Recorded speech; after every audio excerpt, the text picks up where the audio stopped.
നിങ്ങളുടെ ഇഷ്ട പരമ്പരകൾ എക്സ്ക്ലൂസീവായി സൺ നെക്സ്റ്റ് ആപ്പിലൂടെ തികച്ചും ഫ്രീ ആയി ഇപ്പോഴേ ആപ്പ് ഡൗൺലോഡ് ചെയ്യൂ.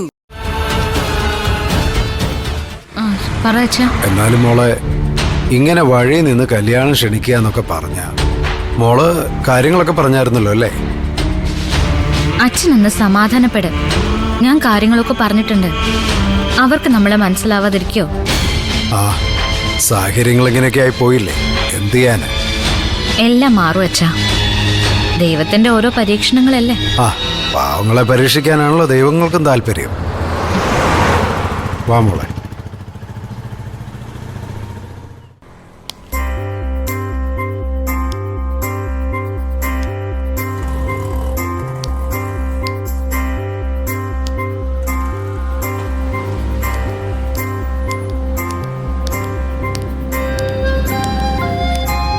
ഡോക്ടറെ, ഞങ്ങൾ വരാൻ വൈകിയൊന്നുമില്ലല്ലോ അല്ലേ?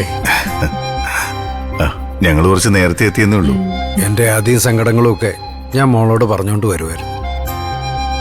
ഇനിയിപ്പോ ആദ്യം കൊണ്ടിട്ടോ സങ്കടപ്പെട്ടിട്ടോ കാര്യമില്ലല്ലോ. വരുന്നൊക്കെ നേരിട്ടല്ലേ പറ്റൂ. അറിയാം ഡോക്ടറെ,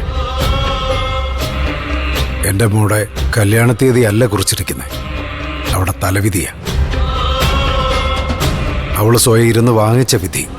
അങ്ങനെയൊന്നും കരുതി നിരാശപ്പെടണ്ട. ചിലപ്പോ നമ്മൾ കരുതുന്ന പോലൊന്നും സംഭവിക്കില്ലായിരിക്കും. മനുഷ്യർക്ക് മാറാനും നേരായ വഴിയിലൂടെ നടന്നു തുടങ്ങാനും ഒന്നും അധികം സമയം വേണ്ട. ദേ, ഈ ഞാൻ തന്നെ കണ്ടില്ലേ, അഹങ്കാരമൊക്കെ മാറ്റിവെച്ച് നല്ല അനുസരണയുള്ള ഭാര്യയായത് അല്ലേ? അതെ അതെ. അതുപോലെയൊന്നല്ല മാഡം ശരത്ത്. കള്ളവും ചതിയും കൊണ്ട് മാത്രം ജീവിക്കുന്നവനാ. മറ്റുള്ളവരുടെ കണ്ണുനീരില് ആനന്ദം കണ്ടെത്തുന്നവൻ. നിത്യപ്പോ അവനെ കണ്ണും പൂട്ടി വിശ്വസിച്ചിരിക്ക.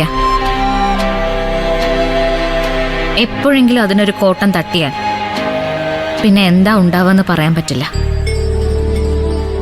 അതിനെക്കുറിച്ച് തന്നെ എന്റെയും പേടി. കല്യാണം കഴിഞ്ഞു കഴിയുമ്പോ അവൻ അവന്റെ തനി സ്വഭാവം എടുക്കും.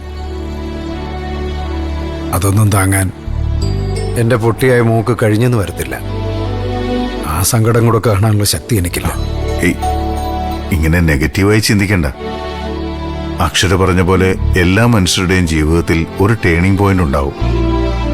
അവിടുന്നായിരിക്കും ഒരു നല്ല ജീവിതം തുടങ്ങുന്നത്. നമുക്ക് അങ്ങനെ പ്രതീക്ഷിക്കാം. പിന്നെ എന്തു വന്നാലും നിത്യ തനിച്ചല്ലോ, നമ്മളെല്ലാം കൂടില്ലേ. ആ പ്രതീക്ഷയാണല്ലോ ജീവിതത്തെ മുന്നോട്ട് കൊണ്ടുപോകുന്നത്. ഡോക്ടറെ കല്യാണം ക്ഷണിക്കുന്നതിലെ ഔചിത്യമില്ലായ്മ എനിക്കറിയാം. ഡോക്ടറെ അനന്തരവിള ചതിച്ചിട്ട് പോയ ഒരു തന്റെ കല്യാണം, അതിന് വന്ന് പങ്കെടുക്കണമെന്നും വധൂവരന്മാരെ അനുഗ്രഹിക്കണമെന്നൊക്കെ പറയേണ്ടി വരുന്നതിലും എനിക്ക് വിഷമമുണ്ട്. പക്ഷെ എന്ത് ചെയ്യാനാ, ഗതികെട്ട ഒരു അച്ഛനായിപ്പോയി ഞാൻ. സുധിയുടെ അച്ഛൻ ഇങ്ങനെ വിഷമിക്കാതെ. ഞങ്ങൾ വരുന്നത് ശരത്തിന്റെ കല്യാണം കൂടാനല്ല, സുധിയുടെ പെങ്ങളുടെ കല്യാണത്തിന്. അത് ഞങ്ങളുടെ കടമയല്ലേ. പൊന്നുമണിയെ പോലെ തന്നെയാ ഞങ്ങൾക്ക് നിത്യയും. അവൾക്ക് ഒരു നല്ല ജീവിതം ഉണ്ടായി കാണണമെന്ന ആഗ്രഹത്തോടെ തന്നെ ഞങ്ങൾ വരും. അല്ലേ അക്ഷര? അതെ. അപ്പോ ഞാൻ ഔദ്യോഗികമായിട്ട് തന്നെ രണ്ടുപേരും കല്യാണം ക്ഷണിച്ചിരിക്കുക.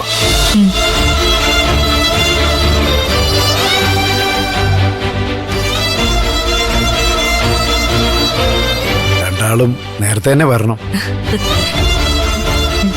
ജയശങ്കർ സാറിനോട് വിവരം പറയണം. ഇനി അധികം ദിവസവും ഇല്ലല്ലോ. ഈ വരുന്ന ഞായറാഴ്ച രാവിലെ 10:30-നും 11:00-നും ഇടയ്ക്കാണ് മുഹൂർത്തം. ഞങ്ങൾ എത്തും, ഉറപ്പ്. എന്നാ പിന്നെ ഞങ്ങളും കൊണ്ട് നീങ്ങിക്കോട്ടെ. പോകുന്ന വഴിക്ക് ആ കേറ്ററിംഗുകാരെ കൂടെ ഒന്ന് കാണണം. എങ്കിൽ പിന്നെ കാറിലേക്ക് കയറി, ഞാൻ ഡ്രോപ്പ് ചെയ്യാം. അയ്യോ വേണ്ട, ഡോക്ടറെ ബുദ്ധിമുട്ടിക്കുന്നതിലൊരു പരിധിയില്ലേ. ഒരു ഓട്ടോ വിളിച്ച് ഞങ്ങളങ്ങ് പോക്കോളാം. ഞങ്ങളിന്നാ പോട്ടെ സർ. മാഡം, അപ്പോ കല്യാണത്തിന് കാണാം. ശരി ദേവിക. ശരി. ശരി.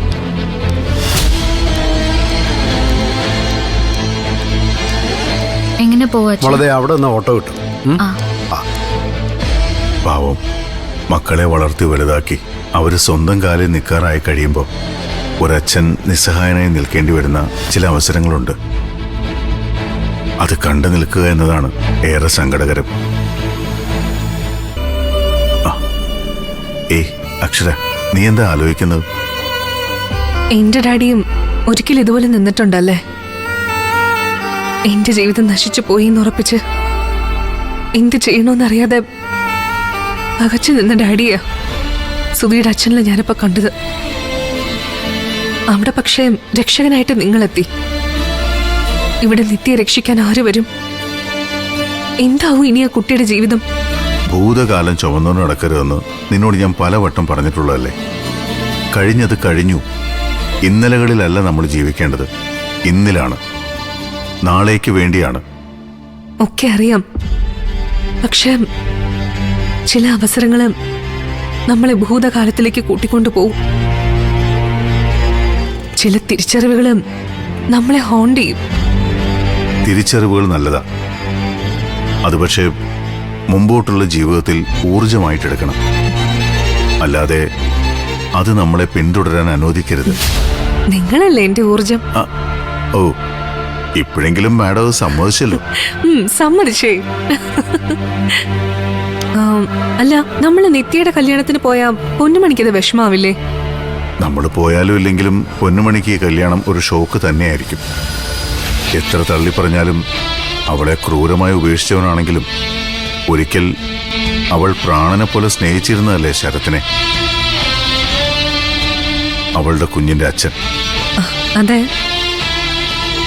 പക്ഷേ നിത്യമായുള്ള കല്യാണം നടന്നില്ലെങ്കിൽ പോലും എന്നെങ്കിലും ഒരിക്കൽ തെറ്റുകളെല്ലാം ഏറ്റുപറഞ്ഞ് ശരത്ത് തിരിച്ചു വന്നാ പൊന്നുമണി സ്വീകരിക്കോ? അവൾക്കതിന് കഴിയോ?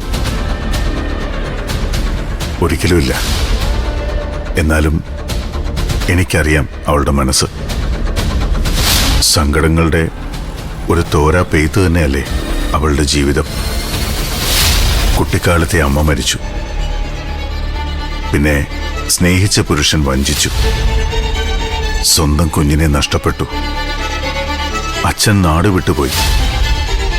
ഇപ്പൊ അവളെ വഞ്ചിച്ചവൻ വേറൊരു കല്യാണം കഴിക്കാൻ പോകുന്നു.